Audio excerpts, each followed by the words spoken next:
I I am one of the advocacy directors for White Coats for Black Lives, the Berkeley chapter. I am a third-year medical student at the UCSF UC Berkeley Joint Medical Program, and currently pursuing a dual degree, both an MD and an MS. So I'm happy to be here today to talk to you guys a little bit more about mentorship and extracurricular activities. I want to emphasize that I'd love for this to be as interactive as possible. So if you guys have questions or anything like that, please feel free to pose those questions at the end of each slide or unmute. Yumi, who is our one of our White Coats for Black Lives fellows, is also here moderating the chat. So today and all the other sessions are really about getting you guys the help that you need and answering your specific questions. So please feel more than free to ask them. I'd love, if possible, to see your guys' faces on Zoom, but if not, I totally understand. So I'm going to go ahead just because we've got different topics to go through today and get started. So this is just introducing part of the White Coats for Black Lives team. Like I said, we're all students at the Joint Medical Program, medical students, and all really passionate about improving diversity in medicine and in healthcare.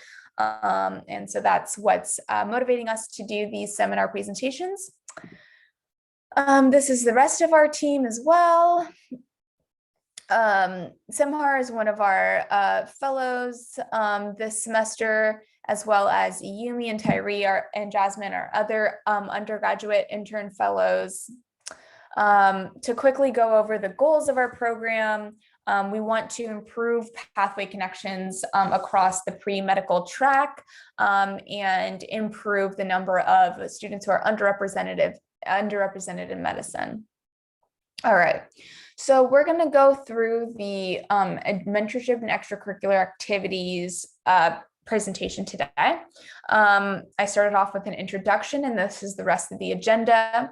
So I'm going to talk a little bit more about how to make the most of your mentorship experiences. Again, I really want to emphasize it'd be great to hear feedback from you guys and get a little bit more interactive during this presentation because I want to make sure that I'm providing information that's actually helpful to you. And next, talk a little bit about activities that you'll talk about in your medical school applications. All right, so mentorship. What does a mentor do? So the purpose of mentors is multifaceted. It includes guidance. So mentees can receive career guidance and insight from a person who's very familiar with their career path. Wisdom. Mentors provide a lot more years of training and lessons, and they can pass those on to their mentees. Someone who just listens. A mentor is someone who can kind of provide reflection points or just listen if you're having a hard time. And lastly, connections. So mentor relationships give the mentee connections to others in their field. All right. So how can you make the most of your mentorship relationship? The first is to be honest and prepared to receive advice.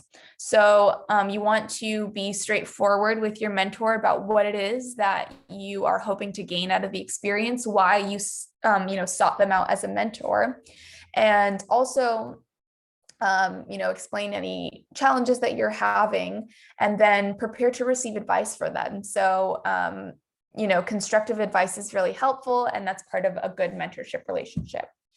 You want to build an authentic connection. So you want to get to know them as a person and allow them to get to know you as a person. That's going to be the strongest mentor relationship. And next, you want to be proactive. So approaching mentorship relationships, understanding that if somebody is providing mentorship to you, they're likely very busy. They do probably want to help you, but you need to advocate for yourself in order to do that. So ways that you can be proactive and advocate for yourself include Checking into how often you guys want to meet. So this is a conversation you should have early on in your mentorship experience. Do you want to meet once a week, once a month, once every 2 months, once a year, etc.? And then you want to be proactive to be the one to set up meetings. So ask your mentor what times they're available, figure out what times you're available, and set up meetings so that the work is not on their end. You want to create agendas for each meeting if that's relevant, and so that you have really productive meetings and you get through all the topics that you want to get through. It also lets your mentor know how seriously you're taking their time, and that's going to reflect very well on you. You want to follow up and provide updates on topics that you've discussed with your mentor last time. So if the last time you met, you said you were going to do X, Y, Z, then the next time you meet, you want to follow up on that and let them know about what you've done so far. And that moves into point D, which is to tell them about your achievements. So if this is a mentor who you want to write you a letter of rec, or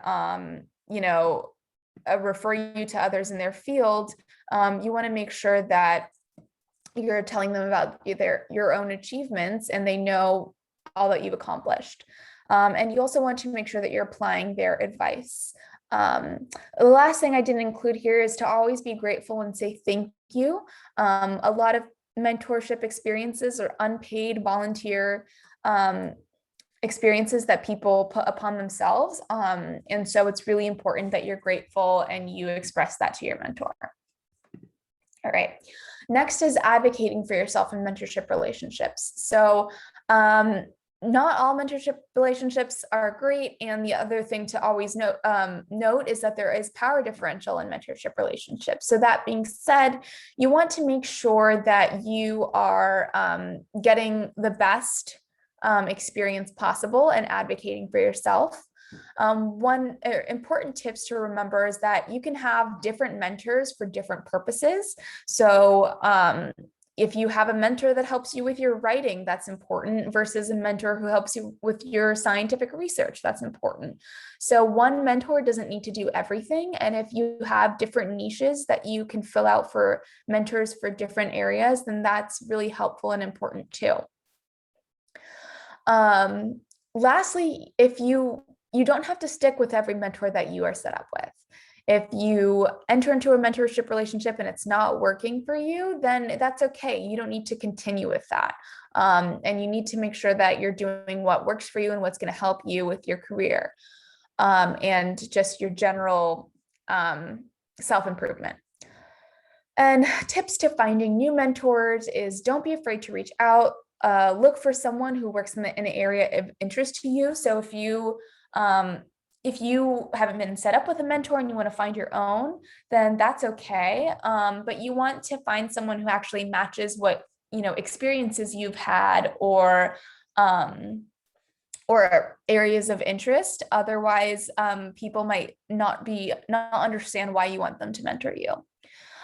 You want to be straightforward with them and let them know what you are looking for, and be very explicit in defining your goals.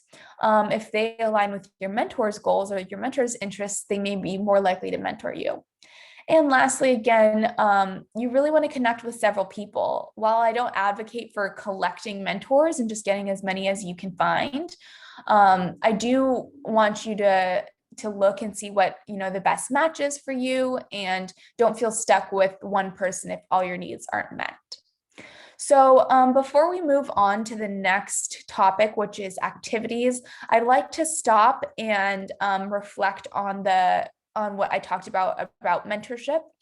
Again, I really want to emphasize, I know everyone has screens off right now, but it would be wonderful if people could put their videos on.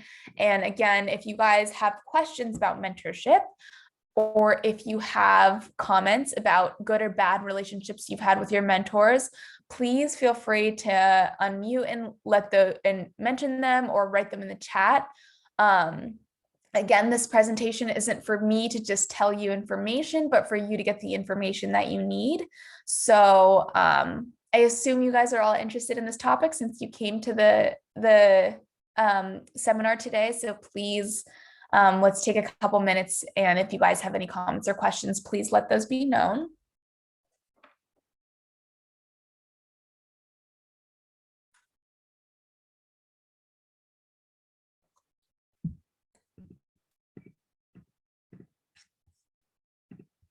Okay.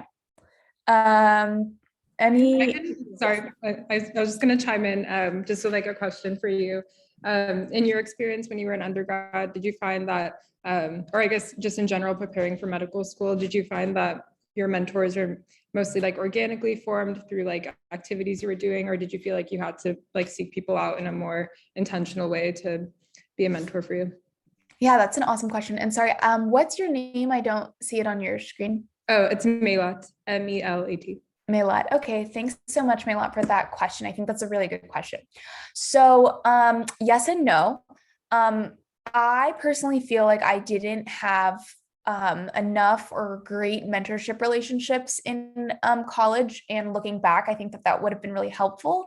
And that is also a big impetus as to why I started this program along with some of my colleagues, just as women who are underrepresented in STEM and also in the medical field. I really didn't see a lot of people who look like me in the medical field, and that's why I wanted to start this sort of program. So my mentors in college, I got mostly through research, jobs, and internships, and that's how I got the majority of my mentors in college. Um, for me, even though I didn't go to a large school, it was pretty hard to find like professors who were mentors just because they were big classes. And when you take pre-med classes, it's really hard to get set up that way. Um, and I also think that I didn't know exactly how to cultivate mentorship relationships and didn't know how to make the best of them. So, with all that being said, I think if you naturally, through the activities that you're already doing, feel like you have good mentorship, then you should stay there. If you don't feel that way, then I think you should feel open and free to reach out to people who you're interested in working with.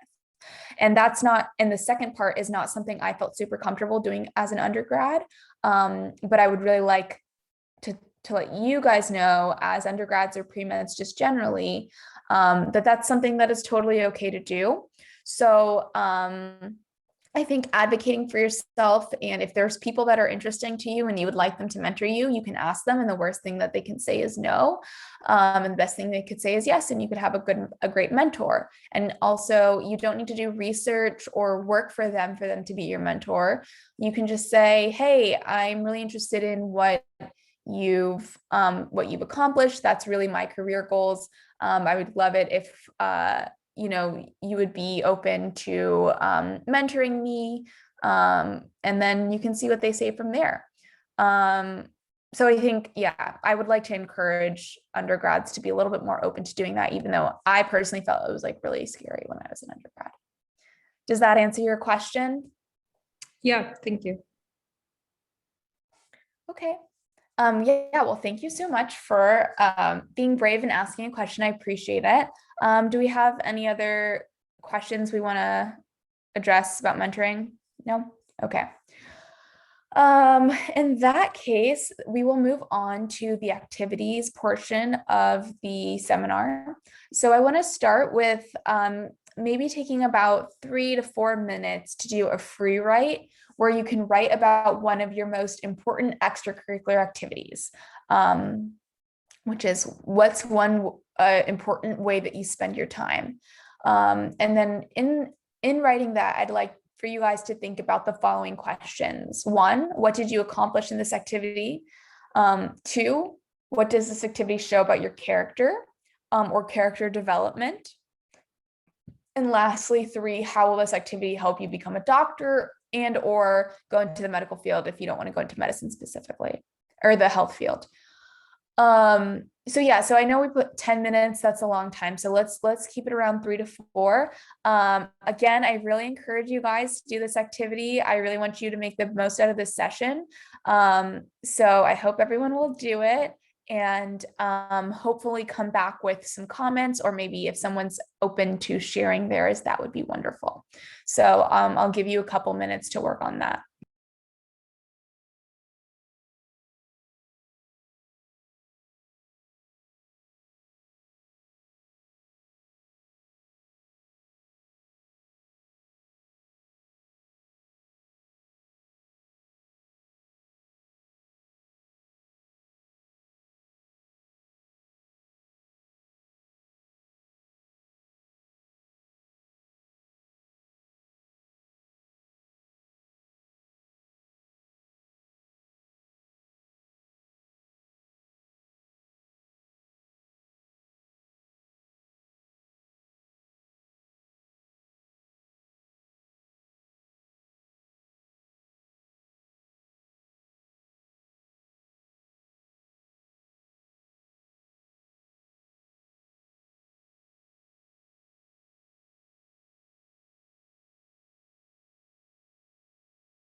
Okay, let's do last 30 seconds. And then I would really, really appreciate it and love it if someone could share. You don't have to read it out loud, but maybe just share, you know, a couple of insights, either from what you felt like when you wrote it or just what you wrote. Um, yeah, so let me give you guys a couple of seconds to finish up.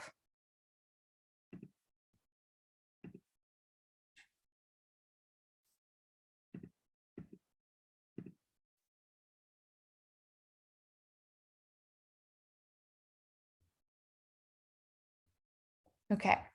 Um, would anybody be willing to share either how they felt when they wrote it or what they wrote about? And you can also write it in the chat. I would really appreciate engagement in this session if possible. I think I can share. When I was doing it just now, I did it based on an org I've been in since my freshman year, the Black Students in Health Association at Berkeley. I think it was like a good exercise because I was really trying to figure out how it would help me become a doctor. I think the third question was the hardest for me because I was like, I enjoy being in the club and the things that I do, but trying to figure out how that intersects with my goal to be a doctor. I'm still kind of working on it, but yeah, I think that's was my emotion just now. Awesome. Well, thank you so much for sharing, Yumi. Is it okay if I ask you a follow-up question? Yeah. Mhm. Okay. So what do you think are some qualities that doctors should have? I think a really important one is leadership, but also teamwork at the same time, Mm-hmm. and probably the ability to problem solve, Mm-hmm. and also just being flexible and adaptable. I think those are some.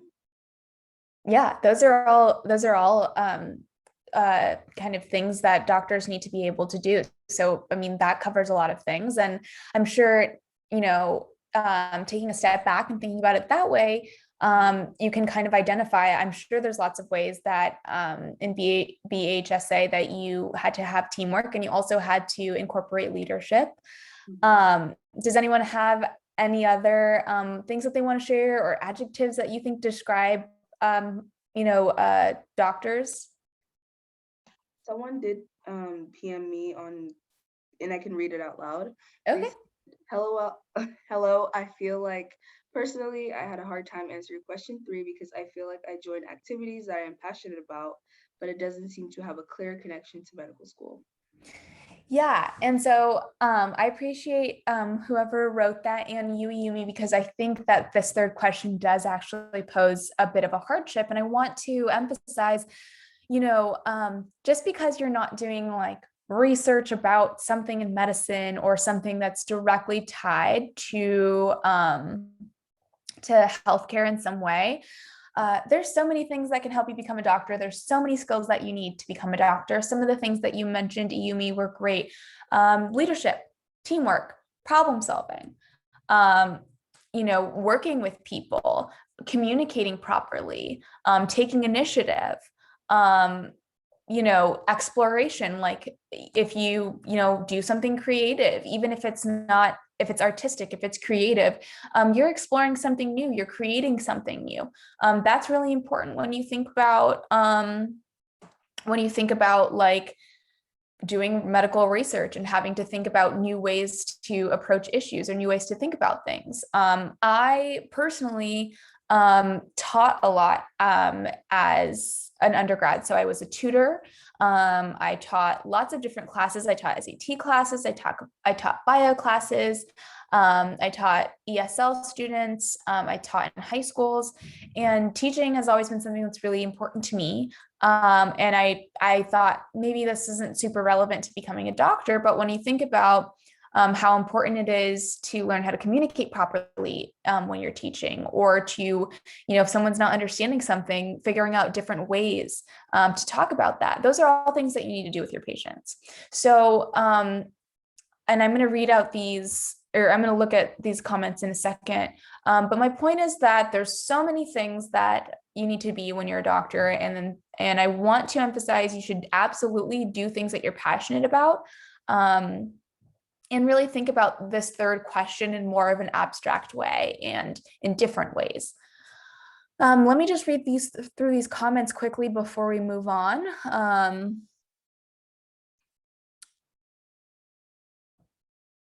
Yeah, so Vanessa, you mentioned kind of volunteering at a hospital, and you were able to see kind of the struggles that patients have had between deciding if they can afford healthcare that they need. And you felt like you could provide comfort that they would need in making sure they'd get the help that they need. So I think that that's wonderful. And I think that that has a really direct connection, obviously, to working in medicine. And then again, something that you can think about when you're writing that is, how did this kind of affect your character, affect your development? But that's like a wonderful activity. And James wrote a really interesting comment here about space biology, which I don't know anything about, but that sounds very interesting. And yes, showing determination and passion. Again, like those are all things that you need to be a doctor, right? And even if it's not completely related to medicine, that's a wonderful thing to talk about. And it will show that you have determination and passion, you have follow through, all which are really, really important. And resourceful and exploring new ventures. Amazing. So those were both really great. Thank you guys so much for sharing, everyone. And we're going to move on. All right. So I want to provide some of the prompts that you'll see in AMCAS. AMCAS is the kind of network or it's like College Board for medical school. So that's where you're going to submit all of your applications. And so they have a couple of extracurricular prompts, which depending on where you guys all are at in your pre-med journey, maybe this is still far away for now, but something to think about. So the first one is think about all the work experience, extracurricular activities, awards, honors, or publications you would like to bring to attention of your medical schools. So they only give you a maximum of 15 experiences. And when you think about it, even if you're applying straight from college, that's 4 years, which is, that's kind of a lot of, or that's not very many activities to fit in. As you'll see, things like awards, honors, publications, they're all their own experiences. So you're probably going to have to choose between them. And I'd also like to emphasize how it's so important that you're doing things that you're passionate about instead of trying to do 1 million things. Do things that you're impassioned about, because that's gonna show through a lot more in your application than if you did 15 clubs for 1 week. And then the second part is that you may identify up to 3 experiences that you would consider to be the most meaningful. And so then you have around 1,300 characters, whereas these ones are 700 characters, which is very short. So you really need to think about when you're writing these, how to be succinct and to be very clear about what this activity was, what you accomplished, how did that affect you as a person, and why is that going to make you a good doctor? All right. So I have a quick question on that, if you don't mind. How do you feel about, or what are your thoughts on writing about activities in terms of the most meaningful ones that were much further in the past versus more recent things, and how to weigh, because I think my hunch is that things that were maybe more than 5 years ago maybe would be looked at less or weighted less heavily by med schools versus more recent things. But then also if there were more meaningful activities that were further in the past, how do you reconcile those? Yeah, I think that's a great question. And I want to provide my personal answer, which I think again is a personal opinion. And everyone is unique. So if there's something in your past that was 5 years ago that you really feel is really important to talk about, then you should. That being said, I think more recent things are going to be more relevant. And I wouldn't necessarily just say more recent versus something that you're spending the most time doing. So in the last kind of 3 or 4 years, what have you spent the most time doing? And I think that that's going to speak a little bit more, at least in my opinion, to medical schools as who you are now as a person versus maybe something you did in high school. If there was something you did in high school that had a really meaningful impact on you or something like that, and maybe you're kind of continuing it now in some different way, then that's something you could kind of combine. So as I mentioned earlier, I said I did a lot of teaching and in a lot of different organizations and capacities. And so I didn't want to take up, 5 spots of my 15 spots to talk about teaching. So I did combine some of them. And so if, something that you did a long time ago is relevant to something you did now, that's a possibility. So again, like I said, that's my opinion. I would probably stick with things that are more relevant to your current life, and something you've spent more time doing, more hours doing. But for context, I graduated from undergrad in 2019 and worked for a few years and planning to apply next year. So that's why kind of I did a lot more things in undergrad that would qualify as activities, but I think that makes sense. And obviously we'll talk about my work experience too, since that was very relevant. Yeah, and I think that makes a lot of sense. I took off some time before I applied to med school too. And so I did write about some things in undergrad. But yeah, I also wrote about some things that were more recent. So I think if you have a mix, that's fine. I think a red flag would be if you were only including things that you did in undergrad or something to that effect. But I think that context is really helpful. And I think, I think what you spend more time doing or what you feel like more defines you as a person more would be helpful to include. And like I said, also if things that you did in the past are relevant at all to something you're doing now, then that's another great way to loop those in a way that makes a little bit more sense. So let me just provide you, this is a quick example, and we don't have to go into these in too much depth because I think you guys already provided some really interesting examples. But these are some things that I talked about in my AMCAS. So this is a experience I had when I was in college, and this was not a most meaningful experience, but it was in my top 15. So talking about, so I went to Harvard for undergrad and I worked at the Institute of Politics with someone named Peter Staley, who's an HIV/AIDS activist. So I explained why it was a good experience for me. I explained what the experience was in these first couple sentences. I learned how to merge my interest in public health, social justice, and become a better health activist. That was a big part of my application. And so I wanted to highlight that in this activity summary. What did I accomplish in these in this activity? And what did I learn? So it helped me understand how to promote health equity as a physician. Learning about the impact of activism motivated me to do my part in helping to reduce health inequities and start a blog.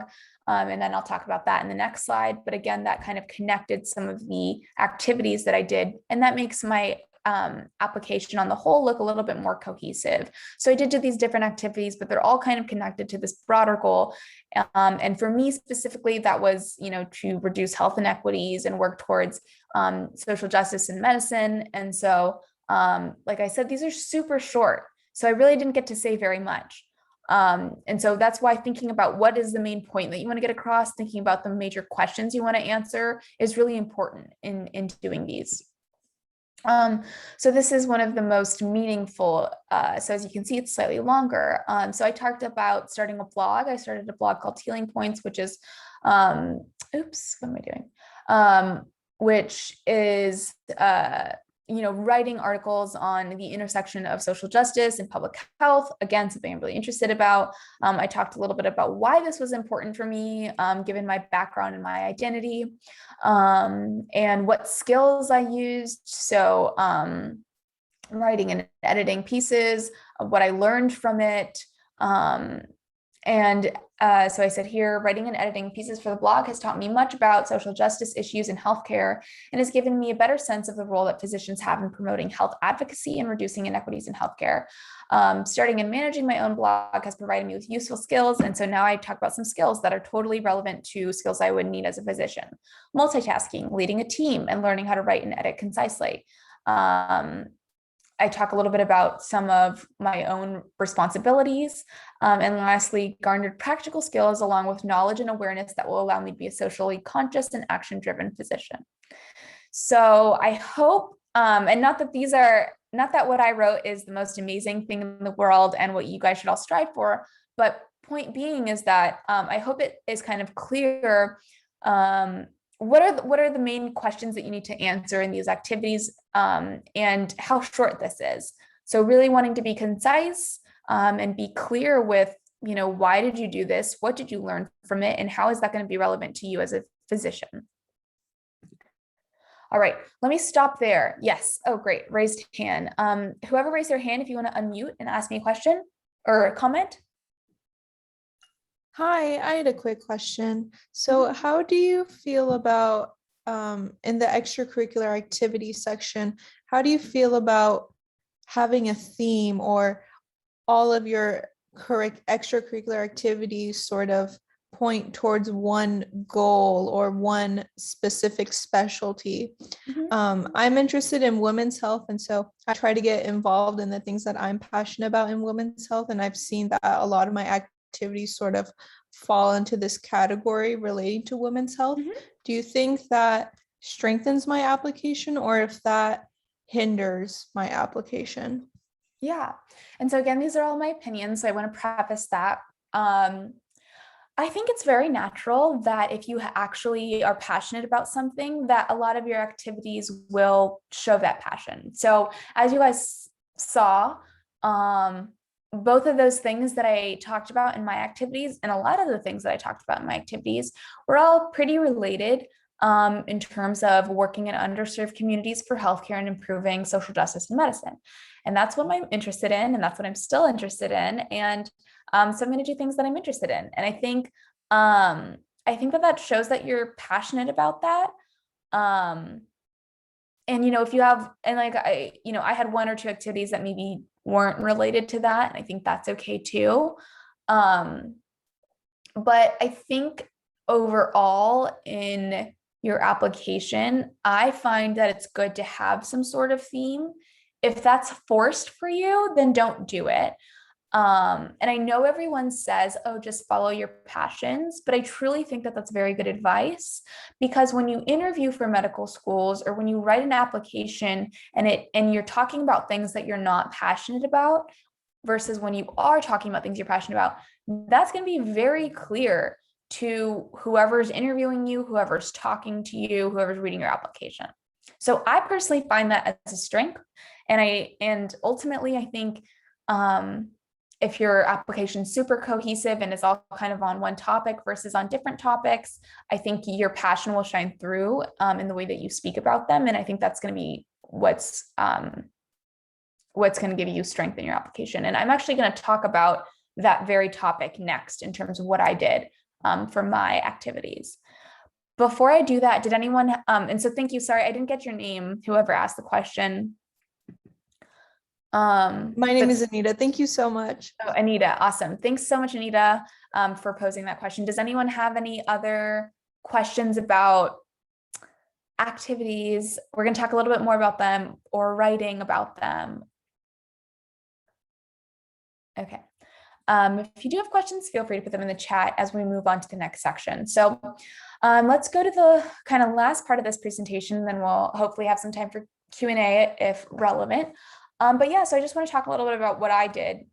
And I think this really speaks to the point that you brought up, Anita, about, you're really passionate about one thing and a lot of the things that you do are relevant to that. So I have always been really passionate about providing healthcare and general resources to underserved communities, to immigrant communities, to Black communities. And I think that really speaks to, or that's really influenced by my background and identity.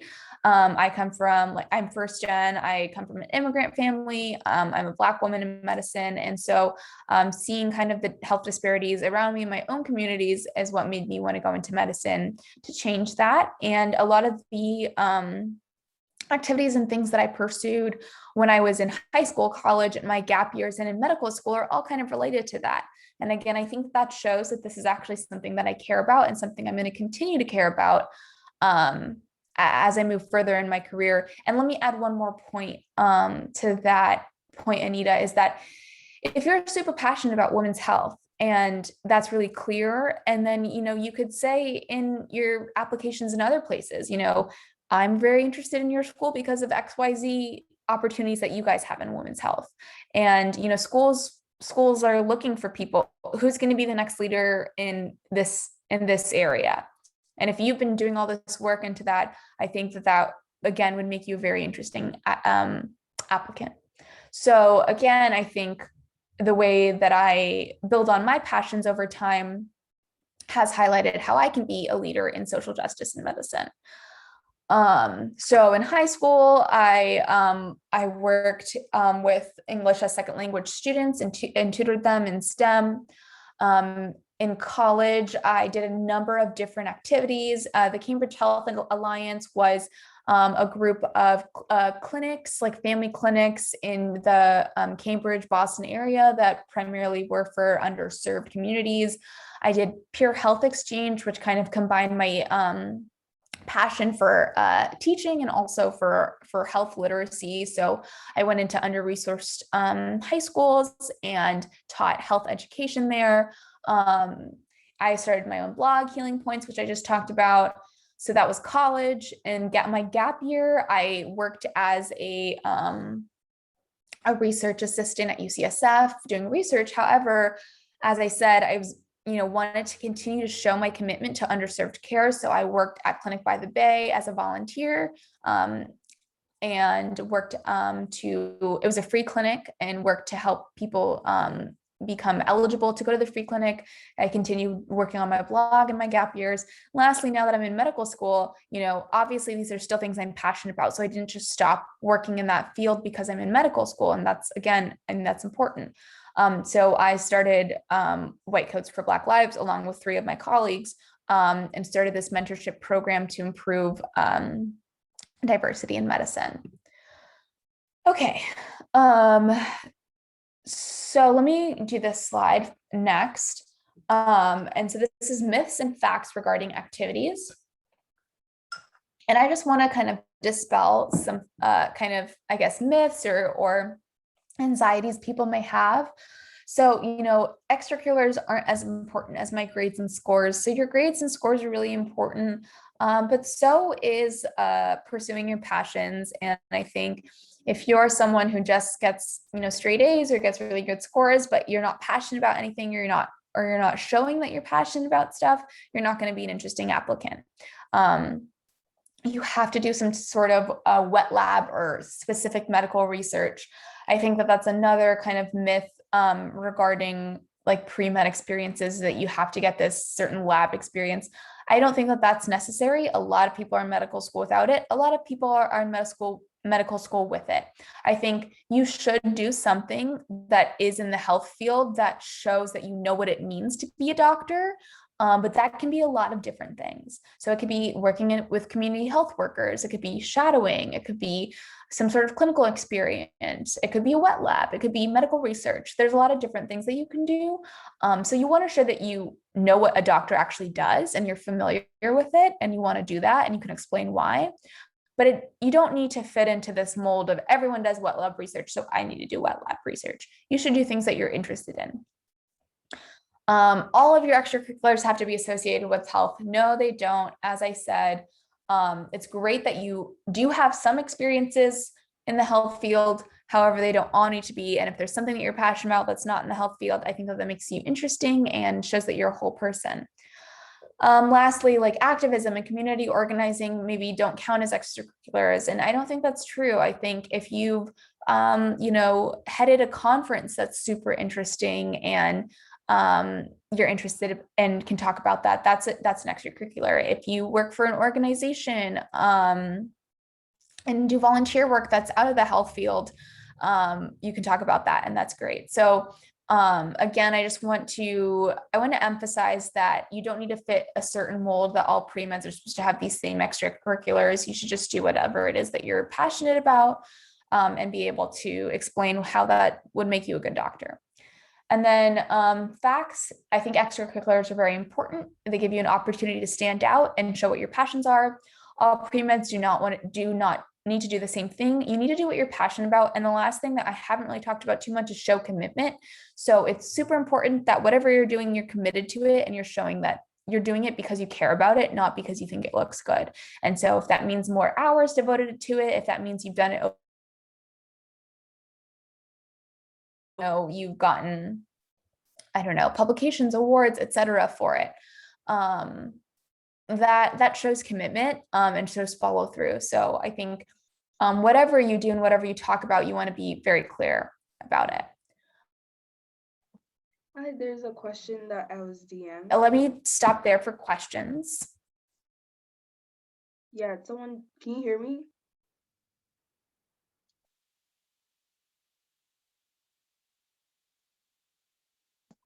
Oh, hi, can you hear me? Okay, sorry, I got kicked off. Oh, no worries, no worries. There's this question I just got shared. Okay. Yeah, and then what they said was, hi there, I have a quick Huh? question. Can you hear me right now? Or is it kind of lagging? Okay, cool. Yeah, so the question that I was sent was that should your activities show an equal blend of self-started projects such as a blog and teamwork projects such as providing mentorship, or do you think there's more weight one way or the other?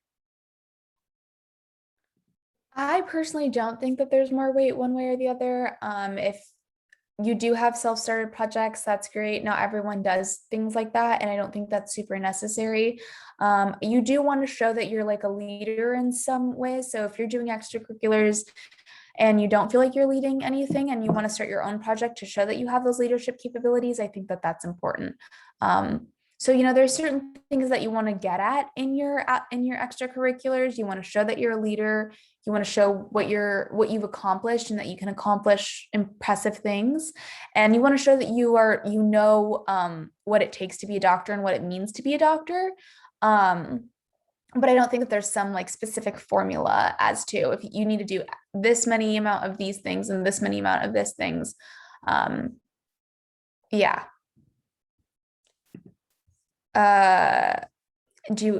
So I hope that answers that question. Is there other questions on that topic?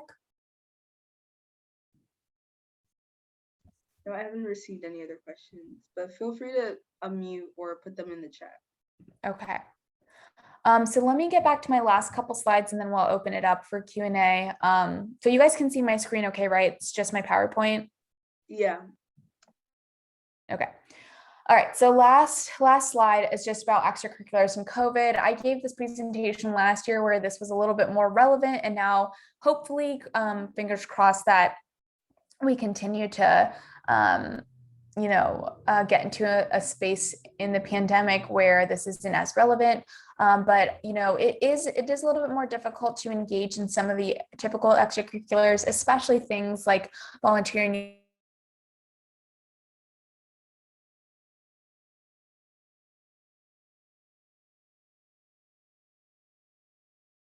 Sorry, I don't know if that's me or maybe I don't have great internet. I'm really sorry about that. I'm on my last slide, so hopefully we're okay to finish, but if not, at least we got through most of the presentation. Speaking of COVID. All right. So it does make it more difficult to do some of these typical extracurriculars. I provided some ideas of things that you can still do within COVID.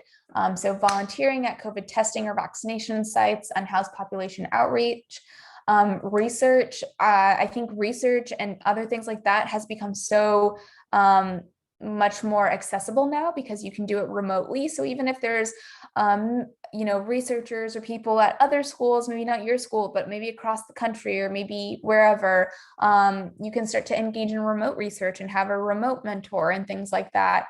So I think that's another great option that COVID in a way has really opened up to us. If you want to do your own literature analysis or survey, you can do your own research project. It doesn't need to be with a mentor or with a PI. Find places that you can present it. So if there's student-led research conferences, of which there are many, then that's a place that you can present your own research and talk about it. Last two is get creative. So we talked about this, starting a blog, a podcast, an informative social media account, infographics, do your own research project, whatever it is that you're interested in, especially, in today's day and age where there's so many ways to disseminate information and there's so many ways to show your creativity. Feel free to do that. And lastly, just activism and community engagement. Thinking about what are topics that you're passionate about and how you can help other people. That's always going to be really important for being a physician. So that's the end of my presentation. I'm going to stop share because I'm worried about about the connection. So yes, I just wanted to open it up now for questions in our last 10 minutes or so. And if there's none, then thank you for coming and feel free to hop off. But if you do have questions, I'm happy to answer them. Yeah, and if in the meantime, I'm gonna launch a poll. If you could please respond to that poll. Oh yeah, please respond to the poll before you log off. Sorry. Thanks, Yumi. No worries.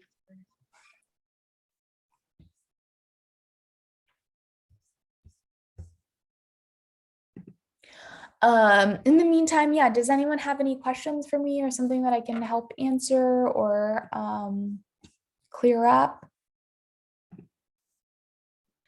I have a question, if you don't mind, that's kind of just more general, not specifically related to this talk, but about your background and doing the dual MD MS program. I was just Sure. wondering how you came to that decision and like how, if you considered other dual degree programs, and if that's like a very winded answer, you can feel free to give like an abridged answer or a detailed answer, but I was just curious about that.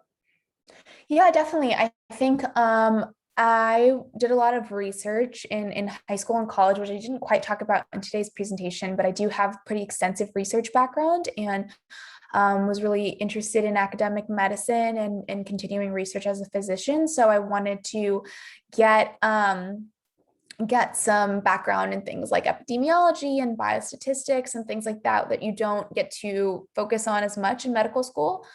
So giving me those extra research skills, I felt like would be really helpful. And so this is a dual degree program where you're doing the MS and MD concurrently, but there's lots of most med schools, you can take a year off and just go get an MPH or go get an MS or just do a research year. So there's so many options, especially like today, to do that. And I think, I think that there's a lot of options to do that really no matter where you go. Thanks. Yeah, any other questions? I have a question actually. So I recently went back to school and I'm currently working on my undergrad. I'm about to finish, but I just recently decided to go for MD. I do have a lot of work experience, but not a lot of patient care directly. I did a lot of like administration, admitting, insurance, and then my volunteer was a lot of patient experience, but that was about 10 years ago.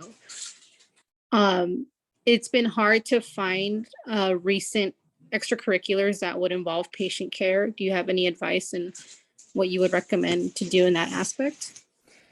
Yeah, so I think that's that makes sense. I think it is kind of hard to get a lot of volunteer experiences, and I think especially now volunteer experiences are harder to come by with COVID. I think that if you have had direct patient care, even if it was 10 years ago, I think it's important. It does show that like you obviously know what it means to be a physician. But if you're back at school now, I don't know if you're like a formalized post-bac program or like at extension school or anything like that. But a lot of times you can connect with whoever sorry if it's loud in the background. You can connect with whoever the admins are there, who may be able to kind of like point you in the right direction in terms of like looking for volunteer experiences. Other things that you can do, which are like a little bit less like volunteer experiences, is just try to shadow physicians. So, I mean, like, even if you're like primary care doctor or someone, like you could be like, I'm really interested in going to medical school. Like I want to show that I, have experience in the hospital. Can I shadow you, or do you have any colleagues that I could shadow? I think that would be a good place to start. So I definitely empathize with that. When I first graduated and did my gap years and I was looking for volunteer experience, I had to call, and I live in San Francisco.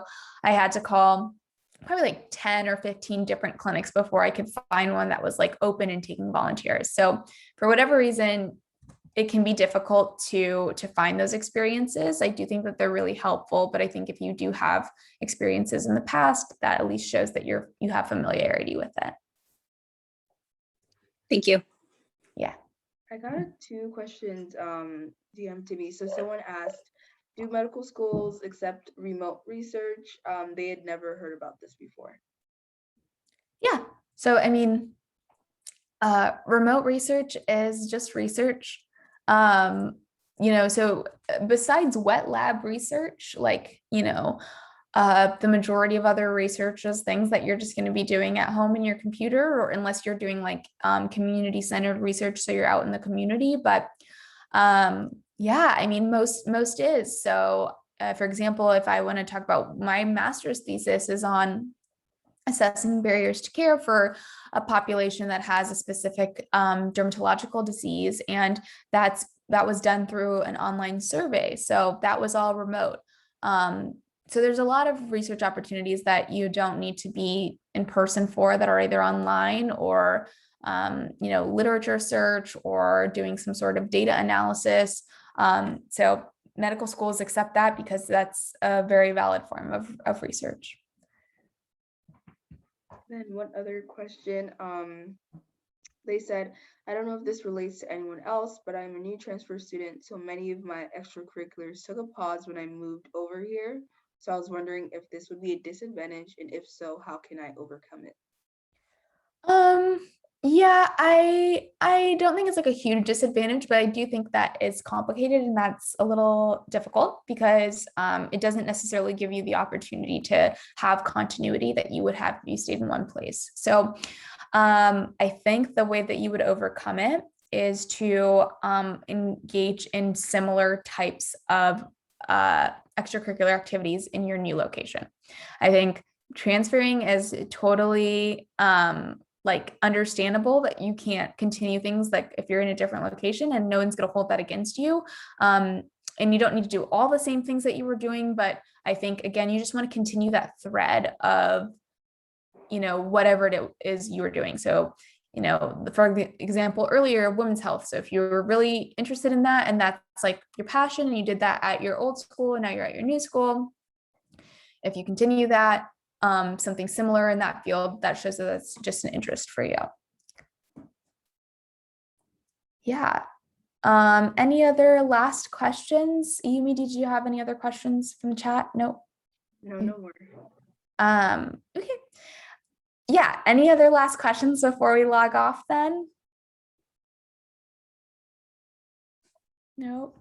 Yes. If we do have any questions, can we email you? I usually don't give my email out just because it's like recording, but the White Coats email, Yumi, if you want to put it in the chat, that's a place that you can email. And again, we have some other seminars coming up, so those are other great places to go and engage in the Q&A as well. Perfect, thank you. Yep. I'm gonna go ahead Awesome. and Thanks, press it. everyone. Have a good weekend. Thank you. Everyone, thank you so Bye. much. Thanks, Yumi. And this is the email you can email to be connected with anyone that can help you out.